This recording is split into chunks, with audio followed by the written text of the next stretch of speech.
আরশের নিচে 7 শ্রেণীর ব্যক্তি ছায়া পাবে। নাম্বার 1 হচ্ছে ন্যায়পরায়ণ শাসক, ন্যায়পরায়ণ বাদশাহ, সত্যতা যার মধ্যে রয়েছে। আর ন্যায়পরায়ণ বাদশাহ শাসক কারা? আপনার মেম্বার, চেয়ারম্যান, এমপি, মন্ত্রী, রাষ্ট্রপতি, জজ, ব্যারিস্টার, এরাই হচ্ছে শাসক। অর্থাৎ এক কথায় যারা শাসন করে এরাই হচ্ছে শাসক। তো এই শাসক যারা হবে এদেরকে ন্যায়পরায়ণ হতে হবে। রাসূল সাল্লাল্লাহু আলাইহি ওয়াসাল্লাম বলেছেন ন্যায়পরায়ণ শাসক জান্নাতে যাবে, আরশের নিচে ছায়া পাবে। তো ন্যায়পরায়ণ আমাদের হতে হবে। যারা শাসক রয়েছে, চেয়ারম্যান, এমপি রয়েছে, এদের ন্যায়পরায়ণ হতে হবে। আপনি যদি রাষ্ট্রীয় সম্পদ অবৈধভাবে ভক্ষণ করেন তাহলে আপনি জান্নাতে যেতে পারবেন না। এক হাদিসে এসেছে রাসূল সাল্লাল্লাহু আলাইহি ওয়াসাল্লাম তার গনিমতের মাল সম্পদ গরিবদের জন্য যেটা রেখে দেওয়া হয়েছিল, এক ব্যক্তিকে সেটা নিরাপত্তা দিলেন, যে তুমি এগুলো নিরাপত্তা রাখিও, নিরাপত্তার দায়িত্ব দিলেন। তো ওই ব্যক্তি নিরাপত্তা রেখেছিল। ওই ব্যক্তি মৃত্যুর পর সাহাবীরা বলল এই ব্যক্তি জান্নাতি। তখন রাসূল সাল্লাল্লাহু আলাইহি ওয়াসাল্লাম বললেন না, এই ব্যক্তি জাহান্নামী। তখন সাহাবীরা অবাক হলো, তারা ভাবলো যেহেতু রাসূল সাল্লাল্লাহু আলাইহি ওয়াসাল্লাম বলেছেন এই ব্যক্তি জাহান্নামী, সেহেতু এর কোনো না কোনো কারণ আছে। তখন তারা ওই ব্যক্তির দোষ খুঁজতে লাগলো যে কি দোষ, এমন পাপ করেছে, সে তো অনেক আমল করেছিল। তখন তারা দোষ খুঁজতে খুঁজতে দেখলো রাসূল সাল্লাল্লাহু আলাইহি ওয়াসাল্লাম যে তাকে গনিমতের মাল নিরাপত্তার দায়িত্ব দিয়েছিল, ওখান থেকে সে একটি চাদর সরাইছে, সে একটি চাদর নিজে নিয়েছে, এ কারণে ওই ব্যক্তি জাহান্নামী।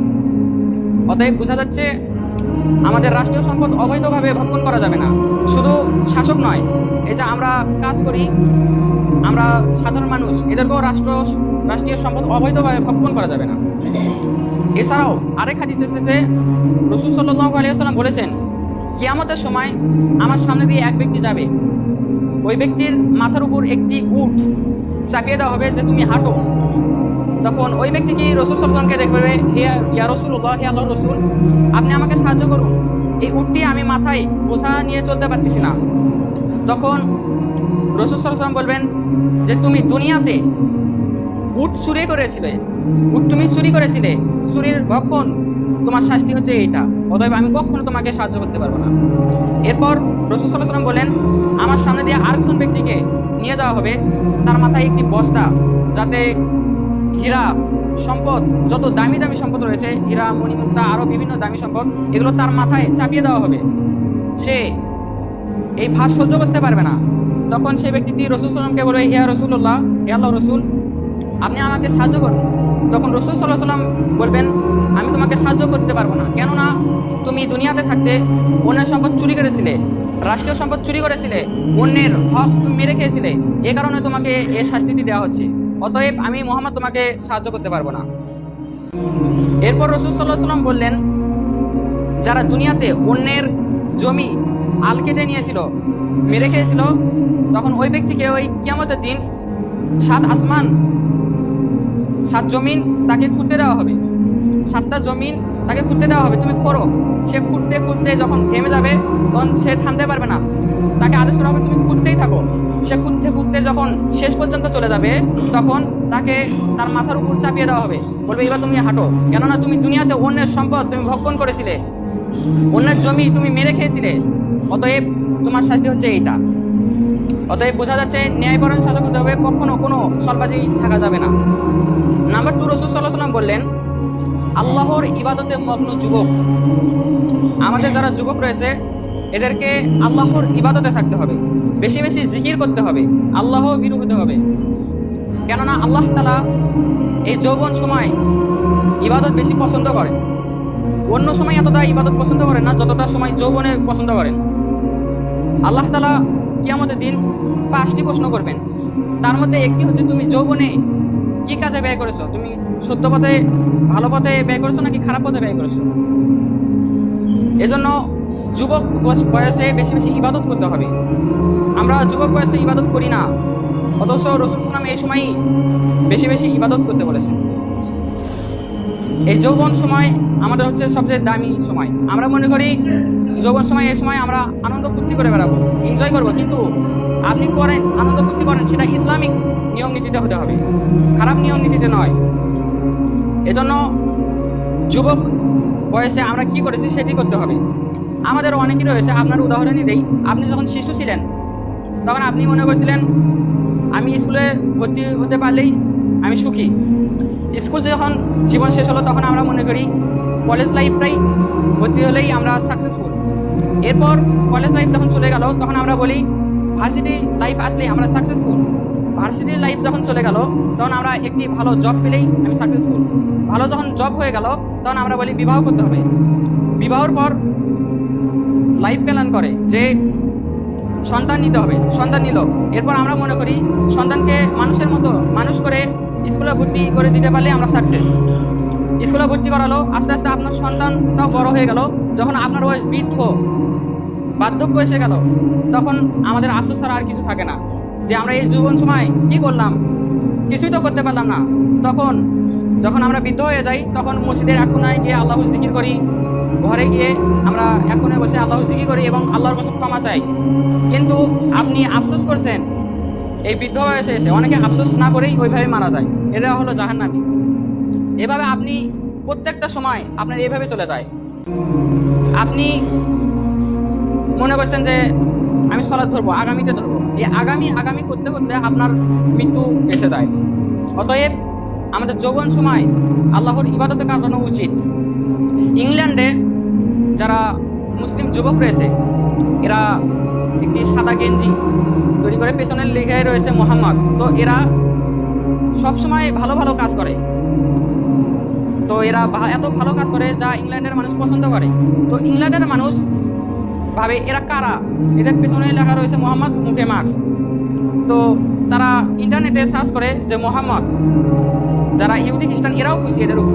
তো মোহাম্মদ লিখে যখন সার্চ করলো তখন মোহাম্মদ সাল্লাল্লাহু আলাইহি ওয়াসাল্লাম এর জীবনী এসে গেল যে মোহাম্মদ সাল্লাল্লাহু আলাইহি ওয়াসাল্লাম সে আগে থেকে ছোটবেলা থেকেই তিনি এমন আদর্শ ছিল যে আদর্শে আমাদের জীবনে নিতে হবে। তো তারা রাসূল সাল্লাল্লাহু আলাইহি ওয়াসাল্লাম শিশুকাল, যৌবনকাল, কিশোরকাল, তার বিবাহ জীবন সব তারা দেখে, অনেকে ইসলামও গ্রহণ করে। তো এই যে যুবক, ইংল্যান্ডের যুবক, এদের কারণেই আজ ইংল্যান্ডে অনেক মুসলিম হয়েছে, শুধু এই পেছনে লেখা মোহাম্মদ, এবং তারা ইসলামের কাজ করে, ভালো ভালো কাজ করে। অতএব যুবক বয়সে আপনাকে ইসলামের কাজ করতে হবে। আপনি যদি একজনকে ইসলামের পথে আনতে পারেন, একটি আমল শিখালেন, ওই ব্যক্তি যতদিন পর্যন্ত ওই আমলটি করবে ততদিন পর্যন্ত ওই ব্যক্তি যত নেকি হবে ওই নেকি আপনার আমল নামায়ও লেখা হবে। অতএব আপনি আল্লাহর পথে দাওয়াত দিবেন এবং রাসূল সাল্লাল্লাহু আলাইহি ওয়াসাল্লাম এর জীবনী থেকে আমাদের আদর্শ গ্রহণ করতে হবে। এরপর রাসূল সাল্লাল্লাহু আলাইহি ওয়াসাল্লাম তৃতীয় নম্বর বললেন যে এমন ব্যক্তি যার অন্তর মসজিদের সাথে ঝুলন্ত থাকে, এমন ব্যক্তি যার অন্তর মসজিদের সাথে ঝুলন্ত থাকে, অর্থাৎ চুম্বকের মতো আকর্ষণ, যে একবার আসলে বারবার আসতে মন চায়। আপনি জোহরের সালাত করেছেন, এখন আসরে আসতে মন চাচ্ছে যে আমি মসজিদে সালাত করব। আসরে আসলেন, মাগরিবে আমি মসজিদে সালাত করব। এই মসজিদের সাথে ঝুলন্ত যার অন্তর থাকে, কিয়ামতের দিন সে আরশের নিচে ছায়া পাবে। এই যে মসজিদে আমরা আসি না, আমরা তো সালাতই করি, আমরা যে আসি জুমার দিনে একটু আসি, কিন্তু রাসূল সাল্লাল্লাহু আলাইহি ওয়াসাল্লাম এই জুমার দিনের ফজিলতও বলেছেন, অন্য সময় ফজিলত বলেছেন। আমরা যদি কোনো আত্মীয়র বাড়ি যাই, রাসূল সাল্লাল্লাহু আলাইহি ওয়াসাল্লাম বলেছেন আমরা যখন কোনো আত্মীয়র বাড়ি প্রতিদিন যাই তাহলে আমাদের সম্মান কমে যায়, কিন্তু এমন একটি ঘর রয়েছে যে ঘরে আসলে আমাদের সম্মান বৃদ্ধি পেয়ে যায়। তখন সাহাবীরা বলল, ইয়া রাসূলুল্লাহ, হে আল্লাহর রাসূল, সে ঘরটি কোন জায়গা? তখন রাসূল সাল্লাল্লাহু আলাইহি ওয়াসাল্লাম বলেন সেটি হচ্ছে আল্লাহর ঘর। এখানে যতবার আসা হয় ততবার তার সম্মান বৃদ্ধি করা হয়। আরেক হাদিসে এসেছে, আবু হুরায়রা রাদিয়াল্লাহু আনহু থেকে বর্ণিত, তিনি বলেন রাসূল সাল্লাল্লাহু আলাইহি ওয়াসাল্লাম বলেছেন, যে ব্যক্তি সব সময় মসজিদের দিকে যাতায়াত করে, যতবার সে যাতায়াত করলো কিয়ামতের দিন তাকে ওইভাবে জান্নাতের সম্মান দেওয়া হবে, তাকে মেহমানদারি করানো হবে। আপনি যতবার মসজিদে যাতায়াত করেছেন কিয়ামতের দিন ততবারই আপনাকে মেহমানদারি করানো হবে, আপনাকে আরো বেশি করে সম্মান দেওয়া হবে। অতএব মসজিদের সাথে আমাদের ঝুলন্ত অন্তর থাকতে হবে। তার মানে এই নয় আপনার যাবতীয় কাজকর্ম ফেলে রেখে, আপনার জীবিকা অর্জন ফেলে রেখে আপনি মসজিদে শুধু বসে থাকবেন, এটাও করা যাবে না।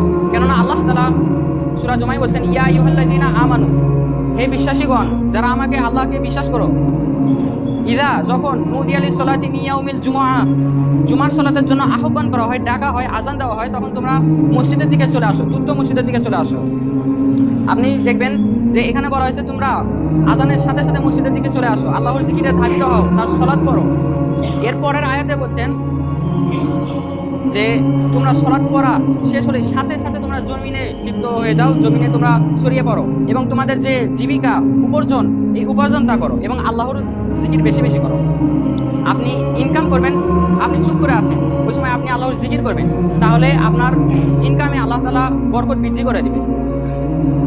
একটি ঘটনা আছে যে উমর রাদিয়াল্লাহু আনহু যখন আমিরুল মুমিনিন, যখন তিনি সরকার ছিলেন, তো তিনি একবার জোহরে মসজিদে গেলেন, গিয়ে দেখলেন কয়েকজন লোক তারা একভাবে গোলভাবে বসে আল্লাহর জিকির করছে। তো উমর রাদিয়াল্লাহু আনহু জোহরে সালাত করে চলে গেলেন, আসরে আসলেন, এসে দেখেন যে ওরা আজানের আগে ওইভাবে বসে আল্লাহর জিকির করছে। এভাবে ওই দিনটি কেটে গেল। তারপরের দিন আবার উমর রাদিয়াল্লাহু আনহু জোহরে আসলেন, এসে দেখলেন ওই ব্যক্তিগুলো গোল হয়ে আল্লাহর জিকির করছে। তখন উমর রাদিয়াল্লাহু আনহু তাদেরকে জিজ্ঞেস করলেন যে তোমরা সবসময় দেখি আল্লাহর জিকির করো এখানে বসে, তো তোমরা খাওয়া দাওয়া এগুলো কোথা থেকে আসে? তখন ওই লোকগুলো বলল যে আমরা আল্লাহর এতটাই জিকির করি যে আমাদের জিকিরগুলো দেখে পাশে যে প্রতিবেশী রয়েছে এরা আমাদের খাদ্য দিয়ে যায়। তখন উমর রাদিয়াল্লাহু আনহু বললেন, তোমরা এটা করছো? তোমরা এরপর যদি দেখি যে তোমরা এভাবে বসে থাকো, তাহলে আমি উমর তোমাদের হাত ধাক্কা দিয়ে বের করে দেবো। কেননা তোমাদের কি হাত পাও নেই? তোমরা তো এটা ভিক্ষা বলতে চলে। অতএব তোমরা আল্লাহর ইবাদত যত করো, কিন্তু তোমাদের স্ত্রী পরিবার সব সামলিয়ে তারপর করো। তার মানে এই নয় যে আল্লাহর দিকে যাবেন না, আপনি করবেন কিন্তু আপনার পরিবার সামলিয়ে।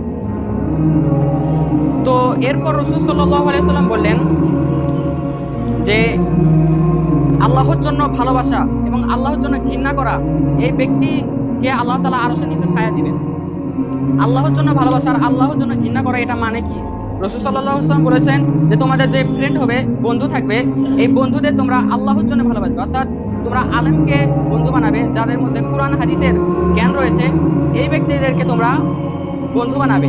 এবং তোমরা যদি তার মধ্যে কোনো খারাপ কাজ লক্ষ্য করো যে সে আল্লাহ বিরোধী করছে, তাহলে তোমরা তাকে ঘৃণা করবে। এটাই হচ্ছে উত্তম বন্ধু।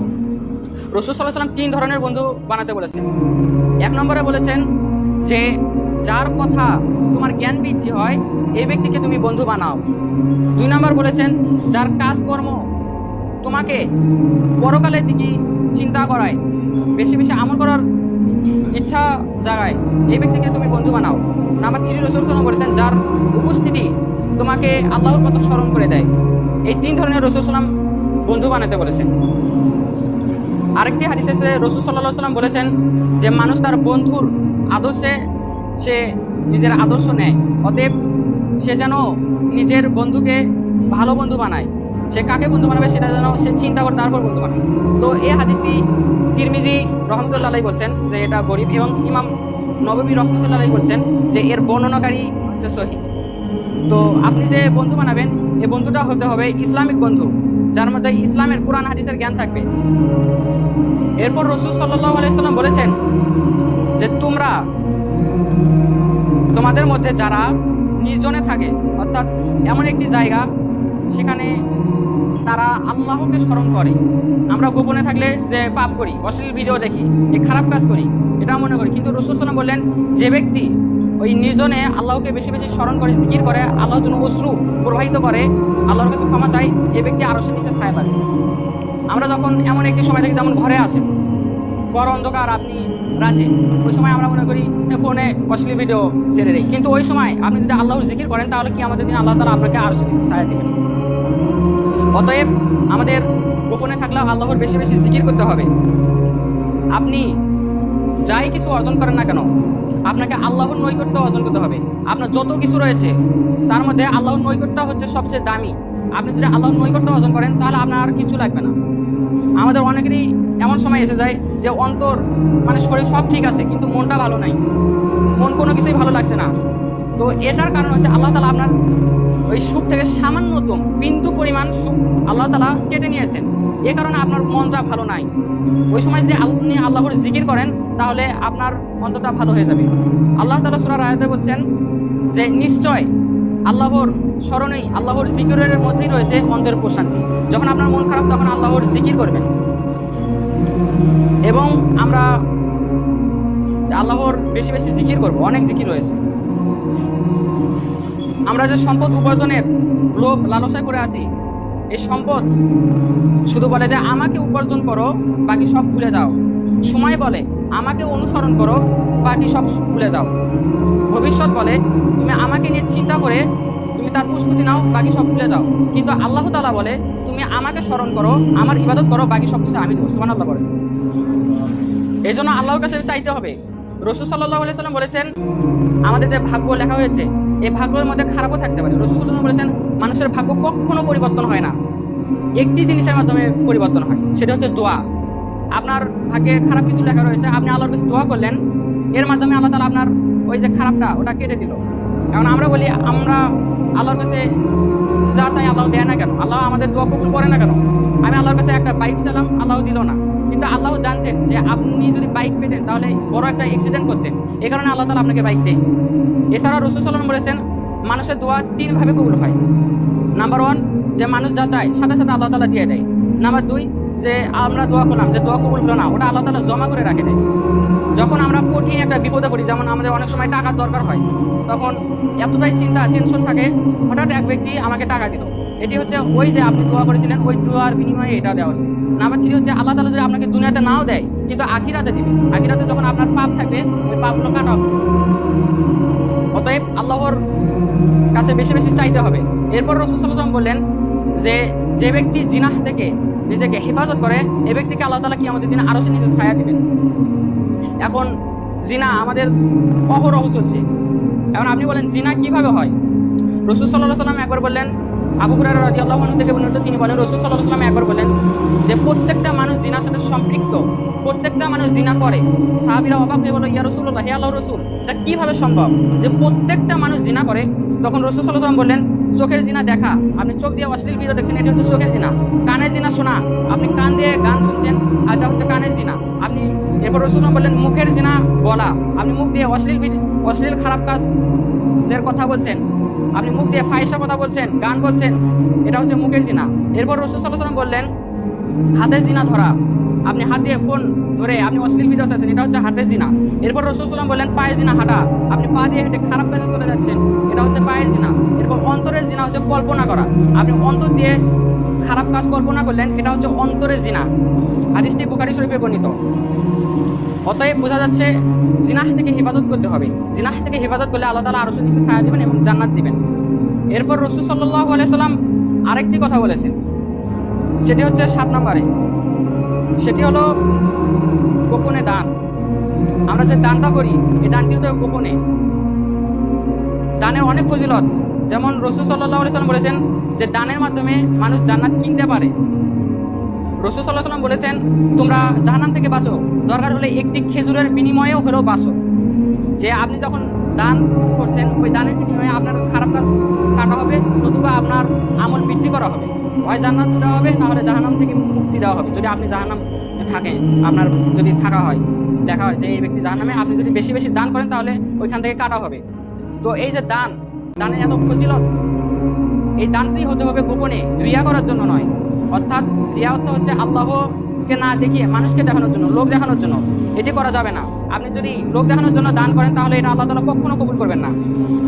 কিয়ামতের দিন আল্লাহ তাআলা সামনে ফেরেশতারা বড় বড় খাতা আনবে, সিল মারা, তখন ওইখানে এতটাই ফজিলতপূর্ণ ওয়াজ রয়েছে, উমরা রয়েছে, জিকির রয়েছে, নামাজ রয়েছে, যত আমল রয়েছে, রোজা রয়েছে, সমস্ত আমল ওইখানে থাকবে। তখন আল্লাহ তাআলা ফেরেশতাদেরকে বলবেন এগুলো ফেলে দাও। তখন ফেরেশতারা অবাক হয়ে বলবে হে আল্লাহ, আপনি আমাদেরকে এগুলো ফেলে দিতে বলছেন কেন? এগুলো তো অনেক সুন্দর আমল, নাকি আমরাই ভুল করে এগুলো লিখেছি?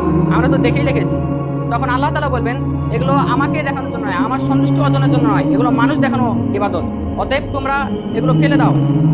এখান থেকে বোঝা যাচ্ছে আপনি যাই করুন না কেন, নামাজ পড়ুন, রোজা করুন, হজ করুন, যাকাত দিন, যাই করুন না কেন, আপনাকে করতে হবে আল্লাহর সন্তুষ্টি অর্জনের জন্য।